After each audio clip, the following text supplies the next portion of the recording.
আমার নাম মৃত্যু সাহা। আমার পেশেন্ট হচ্ছে আমার মা। ওনার নাম হচ্ছে অপর্ণা সাহা। অ্যাড্রেস হচ্ছে ব্যারাকপুরে থাকি।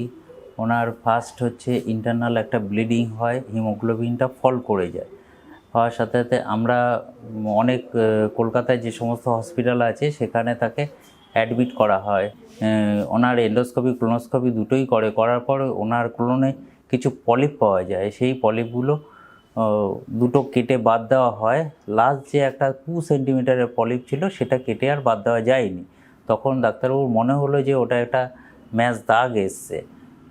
তখন উনি ওটাকে বায়োপসি করার জন্য পাঠান এবং বায়োপসি রিপোর্ট আসার পরে ওনার গ্রোথ দেখা যায় গ্রেড 1 এবং তার সাথে সাথে তখন ডাক্তারবাবু ওনাকে ডিসচার্জ করে ছুটিতে বাড়িতে পাঠিয়ে দেন। দেওয়ার পরে অঙ্ক সার্জেনের সাথে যোগাযোগ করতে বলেন এবং প্রত্যেকজন অঙ্ক সার্জেনই আমাকে সাজেশন দিচ্ছেন যে পেশেন্টের একটা এজ হয়েছে এবং পেশেন্টের যেহেতু অনেকগুলো প্রবলেম আছে, যেমন সিকেডি আছে, পার্কিনসন আছে, হাইপার টেনশন আছে, ওর জন্য পেশেন্টের ওটি করা যাবে না এবং ওটিটাও খুব হাই রিস্ক ওটি।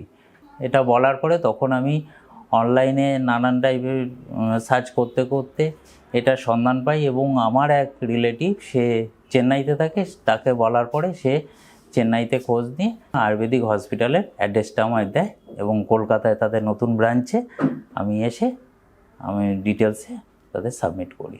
পেশেন্টের ব্লিডিং হচ্ছে কোলনে এবং কোলনের একটা জায়গায় পলিপ আছে 2 সেন্টিমিটার। সেই পলিপটাকে কাটা যাবে না, যেহেতু ওনার একটা ক্যান্সার গ্রোথ রয়েছেন, সারা শরীরে স্প্রেড করতে পারে।